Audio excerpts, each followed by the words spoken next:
በጣም ገብቶኛል። በዚህ ጉዳይ ነገርኩሽ እኮ ምንም ጭንቅ እንዳይገባሽ።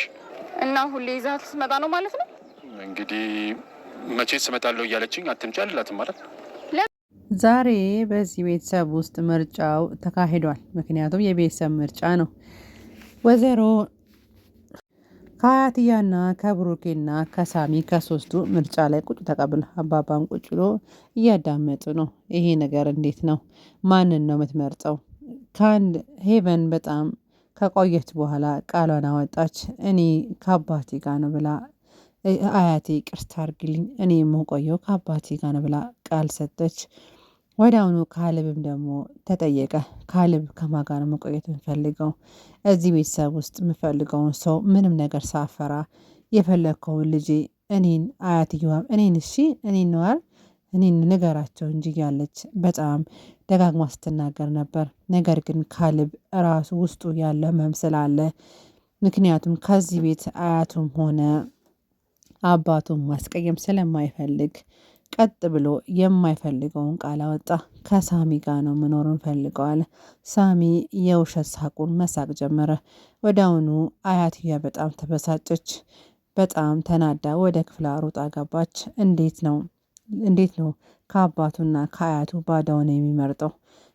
ሳሚም ደግሞ እየሳቀ ውስጡ እየተፍለቀለቀ ይሄ ጅል ካሌብማ ጅል ነው፣ እንዴት ነው የሚመርጠኝ? ከእናቱ ከአያቱና ከአባቱ እንዴት ነው የሚመርጠኛል? እያለ የውሸት ሳቁን እየሳቀ በጣም ደስ በሚል አእምሮ ደስ ብሎት እየሳቀ ነው፣ የእውነት መስሎት። ወደ አሁኑ ልጆቹ ክፍላቸውን ገብተው ልብሳቸውን ቀያይረው ቁጭ ብሎ ነበርና ማውራት ጀመሩ። ሄቨንና ካሌብ ግን አንተ ምን ሆነ ነው ሳሚን የመረጥከው? አለች ሄቨን። ምን አገባሽ? ትወደዋለህ እንዲህ? አይ እኔ አልወደውም፣ ግን ምክንያት ስላለኝ ነው። ንገረኝ ምክንያቱም ካልነገርክኝ ላምን አልችልም። ሄቨን ወጥራ ያዘችው ካሌብን። ካሌብ ደግሞ እኔ አልነግርሽም፣ ግን እሱን በጣም አብዝቼ እጠላዋለሁ። ነገር ግን ምክንያቱም ግን ለአንቺ አልነግርሽም አላት። ብትነግረኝ ጥሩ ነው፣ ግን አውቀ ነው ምክንያት ቢኖርህማ ትነግረኝ ነበር ብላ በቃ ውጪልኝ አላወራሽም ብሎ በጣም ተናደደ። ከዛ አባትየው ብሩክና ርብቃ ግን ይሄ ልጅ ምን ሆኖ ነው እንዴት ከአባቱ ከአያቱ እንጀራ አባቱን መረጠ ብሎ ማውራት ጀመሩ። ይሄን ነገር መጠየቅ አለብን፣ የሆነ እያስፈራራ ይሆን የሆነ ምክንያትማ ይኖራል ብሎ ማውራት ጀመሩ። ርብቃ እኔ አሁን እጄ ካልጠየቅኩት አለች። ብሩክ ደግሞ በቃ እኔ አሁን ልወጣ ነው፣ ወጥቼ የሆነ ቦታ ደረሼ እመጣለዋል። ምንድን ነው ዛሬ በሰንበት ቀንማ መውጣት የለም፣ ከቤተሰብ ጋር የምታሳልፍበት ቀን እኮ ነው፣ ረስተህ ነው አለችው። አይ ቢሆንም የታመመ ሰው መጠየቅ አለብኝ። ማን የታመመው? ከዛ አባባ ማን የታመመው ሲባል ቾምቤ ታሟል እኮ። ወይኔ ቾምቤ ልጄ ምን ነካው? ምን አየብኝ አሉ። ከዛ ርብቃ ወደ ክፍሏ ገብታ ቀሚሷን ለባብሳ መጣች። ምንድን ነው? አብሬ መሄድ እፈልጋለሁ በቃ አለች። አባባም በቃ ይሽ ከሄዳችሁ በሰላም ሂዱ፣ በቃ ፈጣሪ ማር በልልኝ ብሎ ተያይዞ ወጡ። ሲወጡ ለካ ልዕልት ከነሱ ጋር ነው የምትሄደው። ከዛ ርብቃ አልፈለገችም፣ የእሷን አይንም ማየት ፊቷንም ማየት አልፈለገችም በጭራሽ። እኔ ከእሷ ጋር መሄድ አልፈልግም። ወጣ ስትለየቻት ከእሷ ጋር መሄዱ አዎ ሰላም ከተባሉ በኋላ እኔ መለሳለሁ አለች።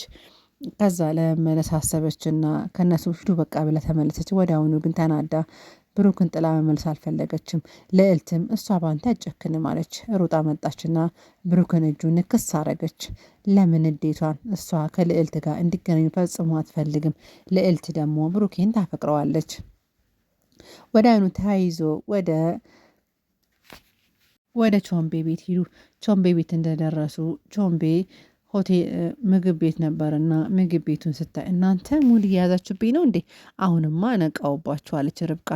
ሁለቱም ደንግጦ ተያዩ። ምን ሆነች ነው ርብቃ? እኔማ አውቄያለሁ የእናንተን ስራ።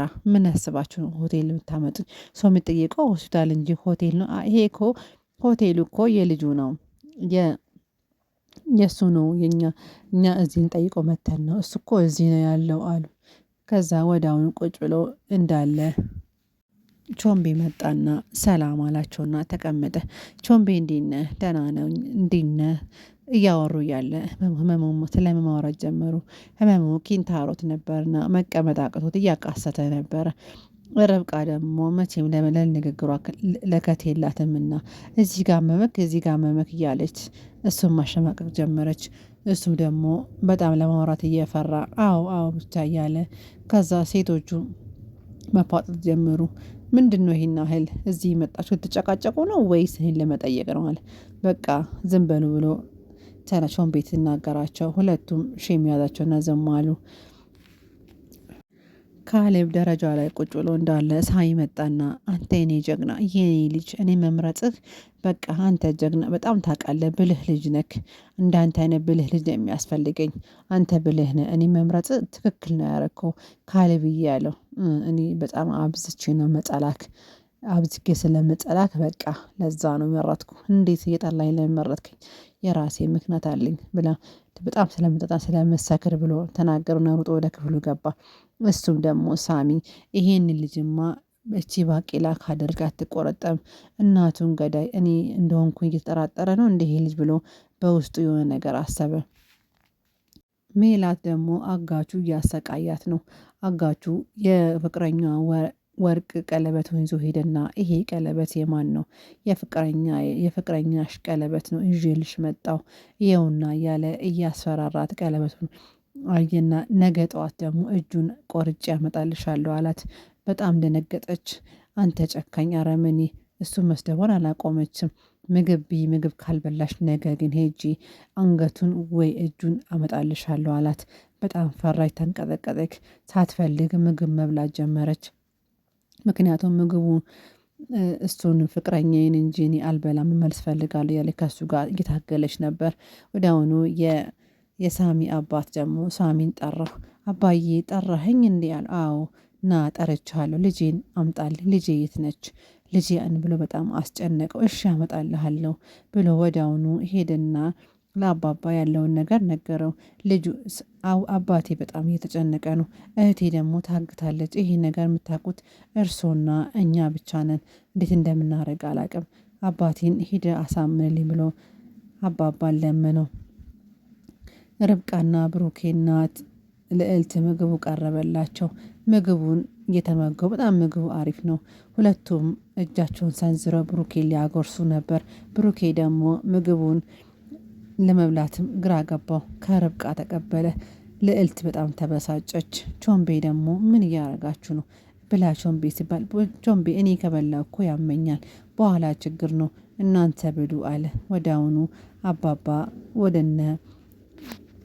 ወደ ሳሚ አባት ጋር መጣና አባባ ልጅ እህቴ እኮ ታግታለች እና ማግኘት አልቻልንም፣ ትመጣ ይሆናል እያሉ ሲነግሯቸው አባባ የሳሚ አባት ፌንት ነቀለ። ወዲያውኑ መንቀጥቀጥ ጀመረ። ሳሚ ደግሞ አረ የሰው ያለ